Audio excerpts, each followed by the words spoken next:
हरे कृष्णा, राधे राधे। किशन दासी के चैनल में आप सब मित्रों का स्वागत है। और आप सब कैसे हैं? कान्हा जी कृपा से आप सब ठीक होंगे।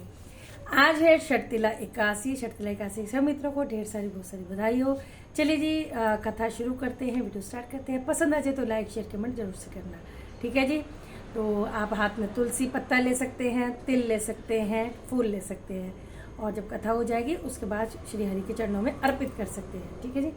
तो श्रीमन नारायण नारायण नारायण, भज मन नारायण नारायण नारायण, लक्ष्मी नारायण नारायण नारायण, गोविंद नारायण नारायण।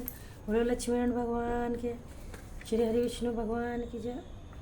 और सब मेरी किताब को पूछते रहते हैं, तो मेरी किताब जो है ये वाली एकादशी महात्मा, इसमें उल्टा दिख रहा है और इसमें जो टैग है वो पंडित जी लिखा हुआ है। तो और क्या बताऊँ मैं, यही है। तो चलिए जी।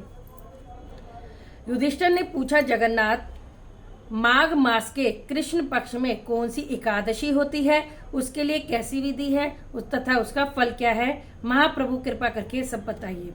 श्री भगवान बोले, राजश्रेष्ठ सुनो, माघ मास के कृष्ण पक्ष की जो एकादशी है वह षटतिला के नाम से विख्यात है, जो सब पापों का नाश करने वाली है। अब तुम षटतिला की पाप हारनी कथा सुनो, जिसे मुनि श्रेष्ठ पुलसत्य से दालभ्य से कही थी।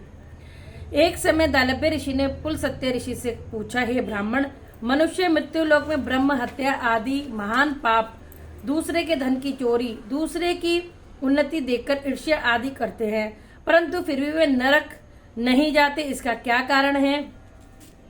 इस पर पुलसत्य ऋषि बोले, हे महाभाव, आपने मुझसे अत्यंत गंभीर प्रश्न पूछा है, इसलिए मैं आपको यह गुप्त तत्व अवश्य ही बताता हूँ। माघ मास के आने पर मनुष्य को स्नान आदि से शुद्ध रहना चाहिए और इंद्रियों को वश में करके तथा काम क्रोध लोभ मोह ईर्ष्या अभिमान आदि का त्याग कर भगवान का स्मरण करना चाहिए। हाथ पैर धोकर पुष्य नक्षत्र में गोबर कपास तिल मिलाकर कंडे बनाने चाहिए। वह इन कंडों से 108 बार हवन करें, और यदि इसी दिन मूल नक्षत्र और द्वादशी हो तो नियम से रहें। स्नान आदि नित्य से शुद्ध होकर भगवान की पूजा का कीर्तन करना चाहिए। एकादशी के दिन व्रत और रात्रि को जागरण तथा हवन करने चाहिए। दूसरे दिन धूप दीप नैवेद्य से भगवान की पूजा करके खिचड़ी का भोग लगाना चाहिए। इस दिन कृष्ण भगवान का पूजन करना चाहिए। पेठा नारियल सीताफल या सुपारी सहित अर्घ्य देना चाहिए, और फिर स्तुति करनी चाहिए कि हे भगवान, आप अशरणों को शरण देने वाले हैं, आप संसार में डूबे हुए का उद्धार कीजिए। हे जगत गुरु, आप लक्ष्मी जी सहित मेरे इस तुच्छ अर्घ्य को स्वीकार करो। इसके पश्चात ब्राह्मण को जल भरा कुंभ प्रदान करना चाहिए, मतलब घड़ा। ब्राह्मण को श्यामा गाय और तिल पात्र भी देना अच्छा है। तिल स्नान और भोजन में श्रेष्ठ है, अतः मनुष्य को तिल दान भी करना चाहिए। इस प्रकार जो मनुष्य जितने तिल का दान करता है वह उतने ही वर्ष स्वर्ग में निवास करता है। तिल स्नान, तिल का उपटन, तिल का हवन, तिलोदक यानी तिल का तिलक, तिल का भोजन, तिल का दान, यह षटतिला एकादशी कहलाती है। मतलब इस दिन सब चीज तिल से ही बनाना है खाना। तिल स्नान के लिए भी डालने हैं, तिल का आप लेप लगा सकते हो, तिल से हवन कर सकते हो, तो षटतिला एकादशी मानी जाती है। नारद ऋषि बोले, हे भगवान, आपको नमस्कार है। इस षटतिला एकादशी का पुण्य और क्या है, कथा है क्या है, सो कहिए। श्री कृष्ण भगवान बोले, हे नारद, मैं तुमसे आंखों देखी सत्य घटना कहता हूँ। प्राचीन काल में मृत्यु लोक में एक ब्राह्मणी थी, वह सदैव व्रत किया करती थी। एक समय वह एक महाव्रत करती रही, उससे उसका शरीर अत्यंत दुर्बल हो गया था, परंतु उसने कभी भी देवताओं तथा ब्राह्मण को धन तथा अन्नदान नहीं दिया। इस प्रकार मैंने सोचा कि इस ब्राह्मणी ने व्रत आदि से अपना शरीर शुद्ध तो कर लिया है, इसको वैष्णव लोग भी मिल जाएगा, परंतु इसे कभी भी अन्नदान नहीं किया, तो इसकी तृप्ति होना कठिन है। ऐसा सोचकर मैं मृत्युलोक में गया और ब्राह्मणी से अन्न मांगा। वह बोली, आप यहाँ किस लिए आए हैं? मैंने कहा, मुझे भिक्षा चाहिए। उसने मुझे एक मृत्यु पिंड दे दिया, मतलब मिट्टी का गोला दे दिया। मैं उसे लेकर लौट आया। कुछ समय बीतने पर ब्राह्मणी भी शरीर त्याग कर स्वर्ग आई।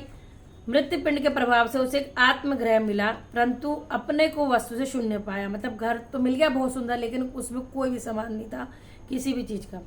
वह मेरे पास आई और बोली, हे भगवान, मैंने आपके अनेकों व्रत आदि पूजा की है, परंतु फिर भी मेरे घर वस्तुओं से शून्य है। मैंने कहा, तुम अपने गृह जाओ, देव स्त्रियां तुम्हें देखने आएंगी। जब तुम उनसे शर्तिला एकादशी का पुण्य और विधि सुन लो तभी द्वार खोलना।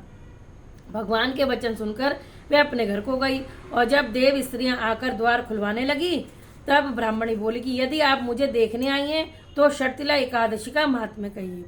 उनमें से एक देव स्त्री बोली, सुनो, मैं कहती हूँ। जब उसने शर्तिला एकादशी का महात्म्य सुना दिया तब उसने द्वार खोला। देव स्त्रियों ने उसको सब स्त्रियों से अलग पाया। ब्राह्मणी ने देव स्त्रियों के कहे अनुसार शर्तिला का व्रत किया और इसके प्रभाव से उसका घर धन धान्य से भरपूर हो गया। अतः मनुष्य को शर्तिला एकादशी का व्रत करना चाहिए।